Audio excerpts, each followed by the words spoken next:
Hello and welcome. My name is Tania Johnson. I'm a registered psychologist, registered play therapist, co-founder of the Institute of Child Psychology, and mama to two beautiful little girls. Okay, so if you're considering your ADHD diagnosis for your kiddo, know that many parents are on this journey. In my counseling practice, one of the questions or fears that I hear most often from parents is, what if we are wrong?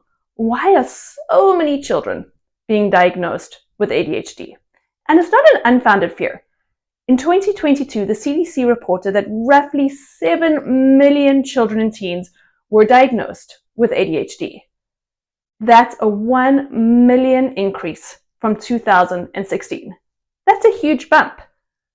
But parents also know that the earlier we diagnose, the better. So where do we even begin? Here are some of our favorite tips at the Institute. The first is, if possible, try and work with a mental health professional who specializes in ADHD. Someone who's going to do a more in-depth assessment than simply giving you a couple of checklists and a quick following diagnosis. So slow down that process, see if you can find those supports, and make sure that you feel comfortable with that person. Get a first opinion, and if needed, get a second opinion. The second is that we need more information than those little snapshots from those checklists. So we want to work with someone who's going to talk to our child. As a registered play therapist, I can get so much information from a 4-year-old. There's no such thing as too young. So we want to talk to the child. We want to talk to the parents. We want to talk to teachers across grades. So if the child is in grade 2, I want to talk to the grade 2 teacher and the grade 1 teacher. Because without doing that, how do I know that this is just not a mismatch between the teacher and the kid? How do I know that this is not a mismatch on environment? If I can see stable traits across grade 1 and grade 2, I'm more sure of that diagnosis. Kindergarten, they should be running around. That's what they should be doing. But two grades is optimal. So we want to talk to as many people as possible. The other thing is, with our kiddo, we want to involve them as quickly and as early as possible. We know that when kids are included in the process, that they're far more likely to adhere to treatment throughout those teen years if they've been a team player from the very beginning. So often we just give them their meds, we call them their vitamins, and then we wonder why when they get a little bit older and they have more of a say, they don't want to adhere to that treatment protocol. Get them involved as early as possible. The third is we want to check out medical health. So we want to check that it doesn't have to do with an eyesight problem or a hearing problem. If I couldn't see or hear properly, I may not have the words to express that, but it's probably not long before I'm bugging little Johnny next to me, I'm not listening, I'm squirming in my seat. All the hallmark symptoms of ADHD. We also want to check things like magnesium levels, iron level. I've had a couple of kiddos come in when their magnesium and their iron is not balanced as it should be. We tend to see behavioral issues elevate. I had one little one who also came to me with open mouth breathing issues. Mom worked with a specialist for a few months to help him with open mouth breathing. I worked with him in terms of confidence and competency, and it wasn't long until we saw lots of those ADHD symptoms start to dissipate somewhat. Thyroid issues, sensitivity to allergies can also cause a child to not focus, not be able to concentrate, and also have issues with regulating themselves. So we want to check out physical health, get a full physical checkup done before we get any form of diagnoses. We also want to become curious about other psychological causes. Anxiety looks very similar to ADHD.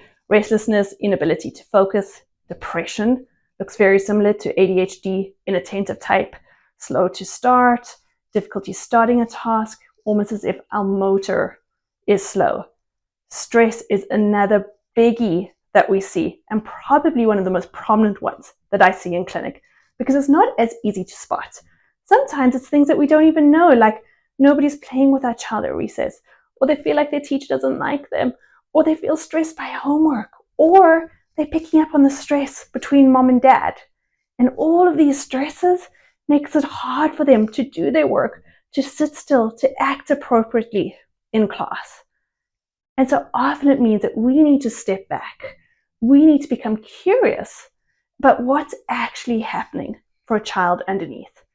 And of course, sometimes there's co-occurring diagnoses. We can have ADHD and anxiety. In fact, it's estimated that about 50% of teens with ADHD also have anxiety. I often will ask what came first, the chicken or the egg. If I wasn't doing well in school, probably wouldn't be long before I was anxious too. As a clinician, I always treat for the other thing first. So I always treat anxiety first. I always treat depression first. Trauma is also one that mirrors the symptoms of ADHD. I have a look to see if this could be trauma. And I become very curious about stresses in the child's world, which can be a little bit scary because then sometimes we're looking at the whole family system instead of just focusing in on the child. Children who are on the spectrum also have many symptoms that look similar to ADHD. So we're going to slow down. We're going to get those interviews done. We're going to insist on a full medical checkup.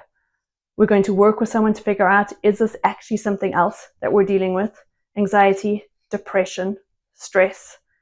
We're also going to ask ourselves, if our child is little, are they simply less mature? So for example, Harvard Medical School researchers did a study where they looked at 18 different states where you had to be 5 by September 1st to go into kindergarten. That meant that the children who were born in August were 11 months younger than their peers. Those children who were younger had a 35% higher chance of being diagnosed with ADHD. Nobody ever really asks when we're looking at a grade 1 class and goes, oh, there's a huge difference between a 5-year-old and a 6-year-old. The cognitive differences, the developmental differences are huge. And so again, we want to step back and go, is my child simply younger? Are they simply less mature than their other classmates?